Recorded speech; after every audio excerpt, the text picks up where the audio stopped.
Carlos Alcaraz stepped into that midnight radio studio with the confidence of a champion, but the fire in his eyes revealed something far deeper than trophies or rankings. Fans across Spain tuned in expecting casual end-of-season chatter, yet they had no idea they were about to hear a confession powerful enough to shake the tennis world.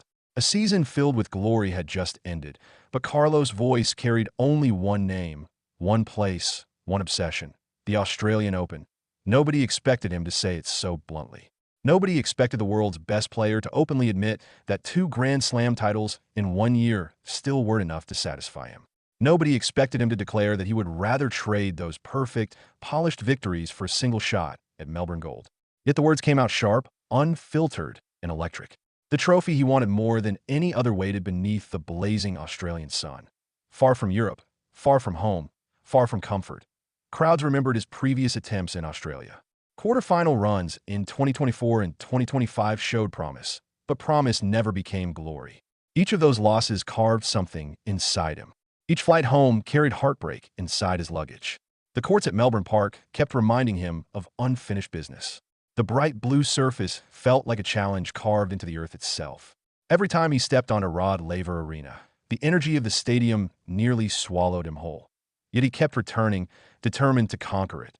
Drama from the 2025 Australian Open quarterfinal still echoed in the memory of millions. Carlos stood face-to-face with Novak Djokovic, the man who built an empire in Melbourne. Their match became an instant classic, a war of 4 sets filled with blistering forehands, impossible defense, and emotional momentum swings that left even neutral fans breathless. Carlos fought with every fiber in his being, but Djokovic, wounded, aging, yet still legendary, walked off the court victorious.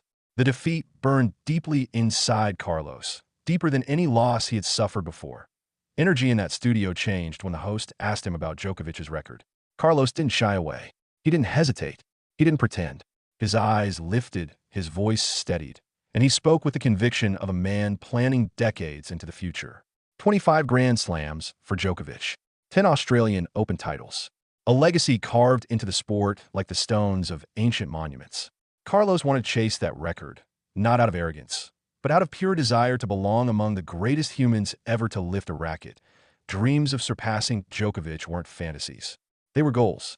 Goals forged through sweat, loss, and triumph. When asked whether he'd accept 23 Grand Slams for his career, he answered instantly, absolutely yes. He knew that number symbolized legend status. He knew it meant standing shoulder to shoulder with Roger Federer, Rafael Nadal, and Novak Djokovic. He wanted that seat at their table, not as a guest, not as a visitor, but as an equal. Crowds across the world watched him rise throughout the 2025 season. The French Open saw him battling Jannik Sinner in a breathtaking final on red clay that glowed under the Parisian sun. Their connection, their rivalry, their emotional chemistry on court, every moment felt cinematic. As he lifted the trophy, he didn't feel like a boy fulfilling a dream. He felt like a man announcing his arrival. Months later, the U.S. Open became his second masterpiece of the year. New York crowds screamed his name, their energy powering him through another final against Sinner. Arthur Ashe Stadium shook with emotion as the 2 young gladiators pushed each other past their limits for the second time that season. When Carlos claimed the final point, fans rose to their feet, sensing that the future of tennis was unfolding right in front of them. Momentum didn't carry him through Wimbledon, though. Sinner flipped the script and defeated him in the final, showing mastery on the grass that Carlos had yet to develop fully. The loss wasn't humiliation, it was education. Wimbledon reminded him that greatness doesn't arrive in a straight line. It arrives through the unpredictable curves of defeat. Fans wondered whether setbacks would slow the Spaniard down, but he stormed into the ATP Finals with renewed fury. His semifinal against Felix Auger-Aliassime opened with a brilliant 6-2 set that showcased his confidence, clarity, and sharpness. The indoor court amplified the sound of every strike, every slide, every breath he took. Viewers sensed they were watching a version of Carlos sharpened by pain, refined by ambition, and strengthened by belief. Intensity sharpened inside the studio as Carlos discussed pressure. The world believed he embraced pressure easily, but his truth carried more honesty and depth. Pressure used to terrify him. Early in his career, it felt like a weight crushing his lungs. Over time, that weight became iron. He lifted it, got stronger, and transformed pressure into his fuel. Champions evolved not through comfort, he said, but through fire. Pressure meant people expected greatness from him. Pressure meant they believed in him. Pressure meant he mattered. Stories from his life on the road emerged too. Endless flights, strange hotel rooms, aching muscles, nights staring at ceilings, and days spent far from the warmth of family. Tennis fans often see the trophies and cheers, but not the emotional battles behind them. Carlos admitted that loneliness hits him sometimes. Exhaustion too, but passion overpowered the pain. The sport gave him an identity, a path, and a mission. Every sacrifice felt worth it. Childhood memories of watching the Australian Open glowed in his voice. A young boy sitting on the couch, dreaming about stepping onto Laver Arena someday. That boy watched Djokovic dominate year after year, imagining himself in those positions. Now he stood at the doorway of that dream, a few steps away from transforming his childhood imagination into reality. Training for 2026 had already begun. Not physically, not formally, but mentally. Carlos replayed past Australian Open losses in his mind, searching for weaknesses.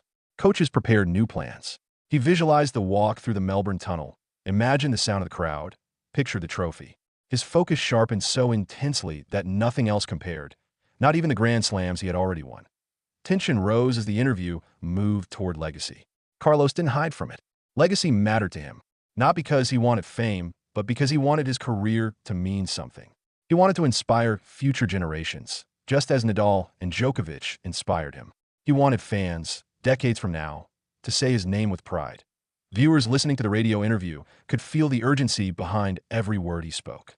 Carlos wasn't talking like a player satisfied with reaching number one twice. He wasn't talking like a man content with 6 Grand Slams. He was talking like a warrior chasing destiny, like a champion who saw a mountain and felt compelled to climb it, no matter what waited at the summit. Crowds around the world admired his courage. They admired his humility. They admired his honesty. But most of all, they admired his hunger.